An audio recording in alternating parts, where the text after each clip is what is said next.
Hello, and welcome to another monthly Mayhem, the sometimes a monthly show where we play Unreal Tournament and talk about what's going on in the gaming industry that we want to talk about. And usually it's something that we need to take a little anger out, which is why we picked a shooter. And Indeed. I am joined always by Alex Russo. Or Alex. Hola. Alex. How's it going? It's good. This is the fourth month that we've been doing this, but only the second time we've actually done it. Only the second time I've actually done it. And that's for a variety of reasons, because we're pretty busy, but now we're back. Yep, I was killed by Mother. Mother! Okay, so we're on opposing teams, like it should be. As we Right. shoot each other to death while we talk about... What are we talking about today? You had a topic in mind. I'm going to talk about a topic that has really been irking me lately. And by lately, I mean 2 months ago. But it's interesting right now. Now's a very timely time to talk about it because it sort of does relate oppositely to Fallout 4, which just came out 2 days ago. So I'm going to start talking about it. And that is difficulty in video games. I have a good example and a bad example. The good example is Fallout. The bad example is Mad Max, which was what got me thinking about this when I played it a month and a half, 2 months ago. But to be fair, it could be done for a lot of games. The main issue is the difficulty versus being a challenging game as opposed to being an arbitrarily difficult game. And what I mean by that is Mad Max... let me start with the good one. Fallout 4, when you play on hardcore mode, takes advantage of sort of all the elements of the game and amps up the difficulty in a creative way. So when you go to hardcore mode, you need to think about now your ammo has weight, so you need to be a little more careful about how much ammo you're taking. You no longer get to level up. Sorry, not level up. You no longer get the sort of the immediate benefits of using health. It heals over a long period of time, as opposed to instantly. I just got shot. I just got a double kill and then I got shot. I got distracted. Sorry. Yeah. And so it's something that is very creative in how it amps up the difficulty, because it requires you to think about your strengths as a player, what kind of game experience you want to have, and it's a very good example of a way to make a game challenging. The opposite is Mad Max, which the developers said, well, we need to make this game harder as we get further in the game, but we don't really want to do any sort of programming. So let's just throw more enemies onto the screen at any given time and just say that it's a harder game. So it's a harder game mode. So that's a common, complaint I've seen recently, and I saw it a lot with Dark Souls 2. People were complaining about a quote-unquote artificial difficulty, which is, kind of I guess it's inaccurate, because it's not really it's still difficult, it's not artificial, but it's difficult for different reasons, and many would say the wrong reasons.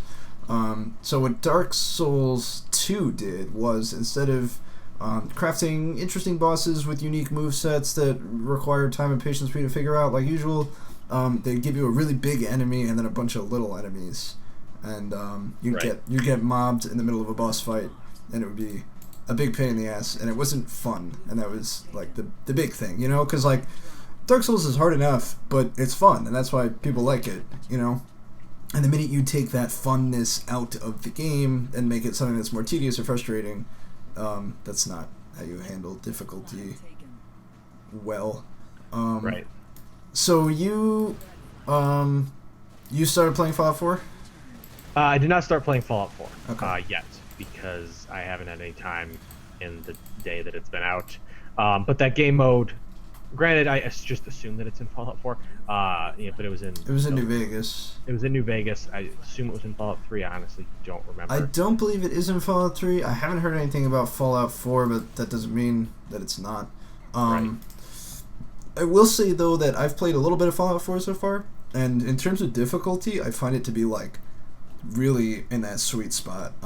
Just like general difficulty, not any hardcore modes or anything like that. Mm-hmm. Because it, like, when I played Fallout 3, I felt like I was never doing any damage, and I felt like it took every enemy was a bullet sponge, and it took forever for me to kill anything, and all my weapons kept breaking, and it was really frustrating. And Right. I don't get that in Fallout 4. Everything feels, like, really balanced to me. Like, I don't know if it's just the area I'm in, but, like, even my little 10mm gun is doing a lot of damage in a way that makes it fun to play the game, you know? And, but, they also dish out damage really bad to me, so I can't just, like, go run and gun. Right. You have to be a little more strategic. But it's something that, it definitely hits that sweet spot where it's challenging enough where I'm, it's not a cakewalk, but also it's fun, and I don't mind dying because I get to do it again and try something else different. Right. But when it comes to the actual hardcore mode, when they needed to find a way to ramp it up, they took as many elements as they can to make it a creative way to do it, and people had to actually, like, think about what they were doing. And it was something that was really tied to the players' skills. It allowed the players to sort of think about themselves and make creative decisions and tie them to what they are good at. And it is amazing how Mad Max did not try to do that.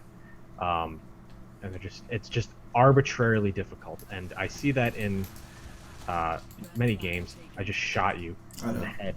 And it was a frustrating game to play.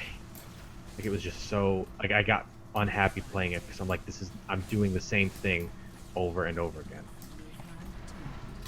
I just got our flag back. I'm a good guy. I'm chasing this guy and I'm trying to no-scope him because I'm an idiot. But the sniper rifle here gives you, like, a little crosshair, which is kind of nice. That is true. But if I was smart, I would just be pulling out a better weapon. Right. That's what I'm going to do. I'm going to do a translocator. Oh, I can... Ooh.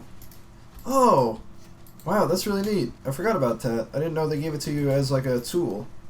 What, the translocator? Yeah. Me neither. I forgot about it.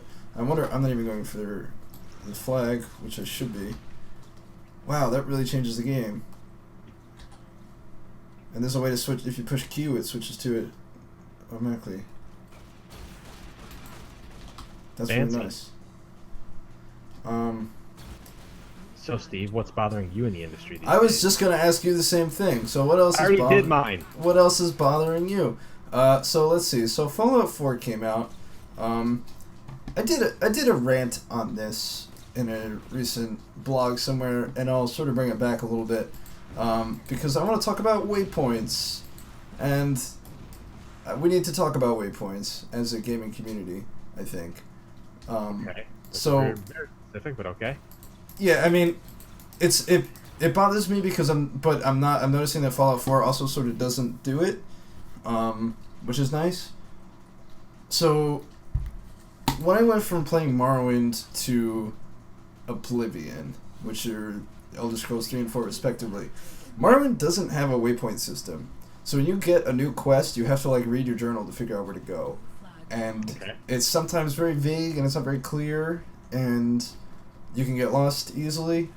And that's, like, really frustrating if you're trying to go back and play it now and you're trying to do it to, like, do the quests. Mm-hmm. But also, I like that a lot better than what we got going on now because it sort of forces you to explore the world a lot more, and you're not staring at a mini-map or, like, your compass marker. You're sort of, like, you're, like, actually examining the world to figure out where you need to go. And that is, you know, like, I like thinking in my games a little bit. Like, I don't want to think too much if I'm not playing a puzzle game because that can get frustrating. But, like, a little bit of thinking, you know, makes the game so much better. And Oblivion had this problem where I found I was just looking at the quest marker. I wasn't really looking at the world, and I was just sort of being led by the nose from one place to the other, and that pisses me off. Somebody just called me a whore. Oh. Anyway, so I've noticed, you know, the time I noticed this was when I played Vampire the Masquerade, because I did that, and that game doesn't have waypoints, but it's also a lot smaller, and it has the same really good exploration thing. Like it's a smaller game, so you don't get lost like you do in Morrowind, but it still lets you think, you know, and use like logic. Like when they say go get a blood pack from the hospital, there's no waypoint telling you where the hospital is. You just look around until you find a hospital, and then you find a hospital, and then you got to figure out how to get find out where the blood packs are and how to get them. You know, whereas Skyrim or Oblivion would be you just follow the little red marker until you got to the blood pack. And I noticed games are sort of rectifying that recently. Like The Witcher 3 has it did this thing where it takes you to an area, and you still have to explore the actual area. Like it'll take you in the general vicinity of the quest, and then you have to actually put the stuff together to figure out where to go or what to do. Sometimes I wish it was a little more, but you know, like a larger area, but whatever. And Metal Gear Solid 5 also did that, where it would drop you into a specific mission area but not tell you where to go. But there were ways to figure out where you had to go, like do the like you can interrogate somebody and they tell you the location of what you're looking for or something else, and then it would show up on your map, which I thought was a pretty smart way to get around it. But do you have like thoughts on waypoints, or am I just crazy? I get what you're saying. Normally, the thing is, I mean, if I'm ever playing, like if I'm playing Fallout or an Elder Scrolls or whatever, it's never bothered me to have them there if I need it, because if I want to explore, I'll go explore. So I've never found them to be that it limits my then willingness to explore. But I see what you're saying, where, I mean, if it was a giant freaking map, I think it might get tedious. But if it is a sort of a smaller map, like you mentioned with Vampire the Masquerade, which I have not played, so I don't know how small that map is, I could see how it could be nice to just sort of have that freedom to explore. And I'm not saying, like, get rid of waypoints altogether, because, like, obviously game maps are freaking only getting bigger. That might be a candidate for a hardcore mode, is to no waypoints if you play on a harder mode. Yeah, that would be good. And I know that there's like mods in Skyrim. Wow, I can't believe I got that guy. He had every advantage over me, including probably just being a better overall player. How are these people teleporting? What tool are they using? That's the translocator. You use it. I don't get how it works. So you shoot it and you fire a disc, and then you right click and you transport it to where the disc throws you. I see.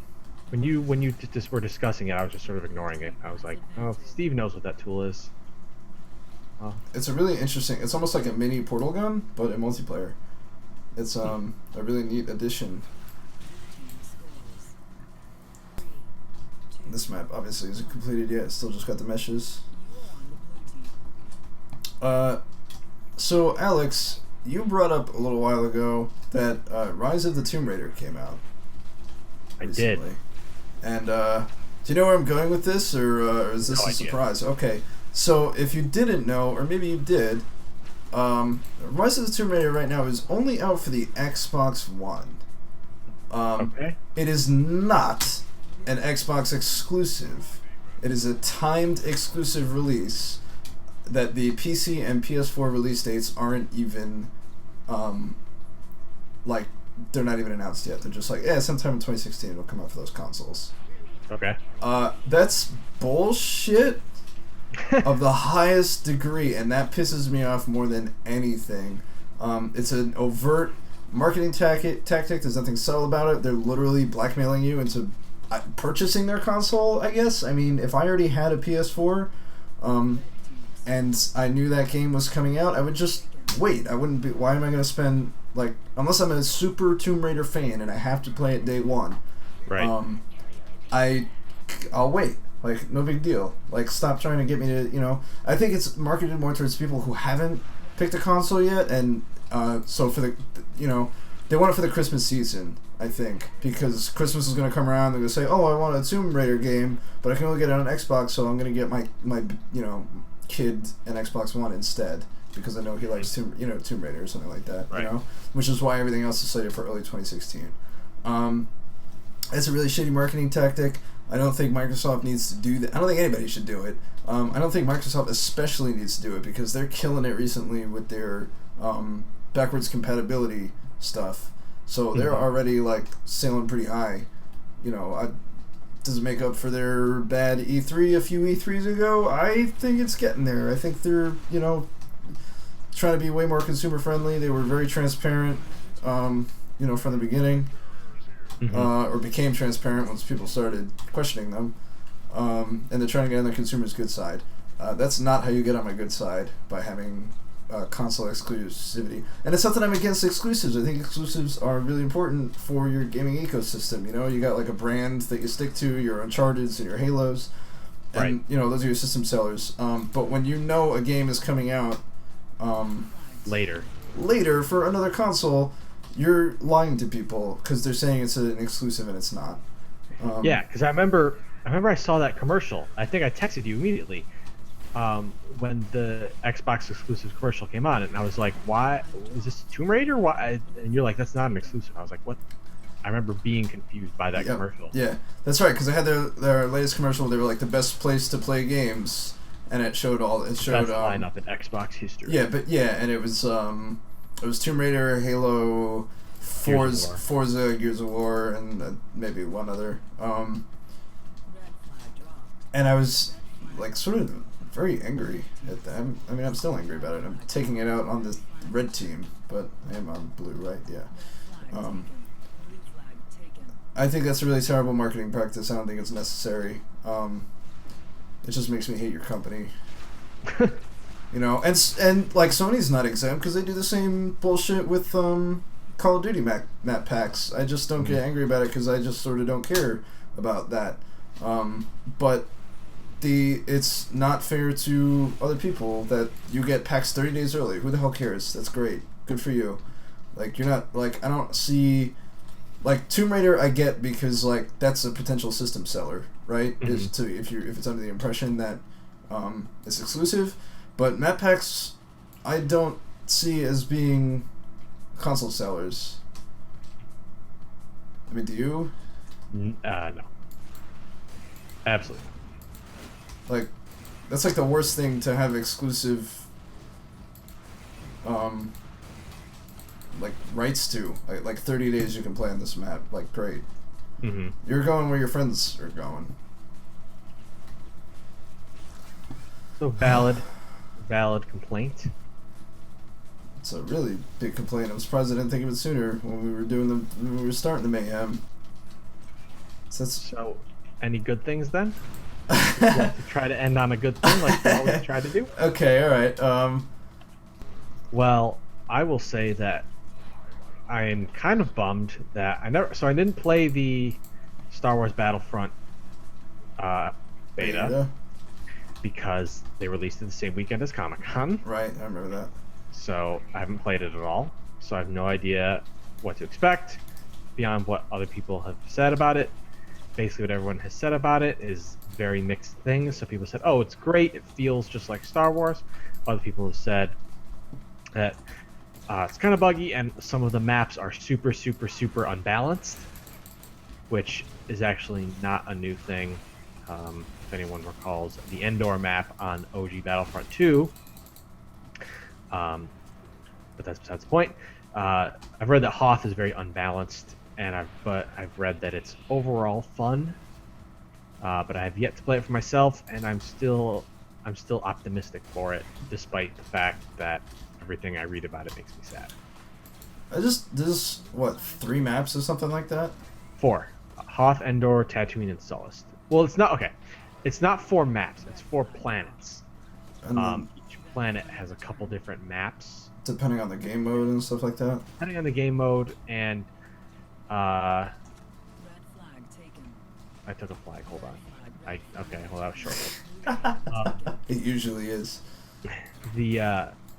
So like Tatooine. Like I assume there'll be some deserty portions and some. Oh, this guy's got our flag. Want to kill him? He killed me. Some deserty portions, some rocky canyony portions, maybe a cantina. I don't know. So we'll have to see. Same thing goes with Hoth, Sullust, and what the Endor. I'm sure they vary based on game mode and the different environments that were shown in the movie. That being said, I'm still disappointed that it's those 4 planets. Going to be 5 when they release the DLC for the new movie. However, the DLC is just for the planet Jakku, which is so similar to Tatooine. Everyone thought it was Tatooine. Yeah. So I can't really say that I'm enamored by that either. So I do have my mild complaints. I do have my little gripes, but I'm optimistic nonetheless. I've been sort of apathetic about Battlefront. I think, like, I wasn't a huge fan of the second one. I mean, I liked it. I played it on my PSP of all things, which maybe isn't the healthiest console to play that on or experience it. Mm-hmm. But yeah, the map thing really got me, and even what I did see gameplay wise was not very impressive to me. It looked kind of boring, to be honest. Like whatever that Rocky World was, I saw some gameplay there. I was like, Tatooine. Yeah, was that Tatooine? Yep. Unless it was lava, I don't. But it looked. If it was the one I'm thinking of, it's probably Tatooine. There were a bunch of red rocks, and it was very samey. Okay, probably Tatooine. So, I think that's all we really have to rant about this time around, and a little bit of what we're looking forward to coming up. Even though that turned into a rant. I don't know what I'm looking forward to, honestly, in gaming. I also don't want to stop to, like, think at the moment. Me. Join us next month in February. We do our next monthly Mayhem. What else we got coming up, Alex? Well, we got, for those of you who like gaming and are familiar with the gaming industry on YouTube, check out, we have a podcast coming out on Saturday featuring a prominent YouTube gamer who I'm excited about. I won't tell you who yet because I'm a dick. I was really excited to have him, and so it was a lot of fun. You'll see, that'll be the surprise, I suppose. And then the coming weeks, we're still going to be doing our Star Wars movie reviews leading up to The Force Awakens.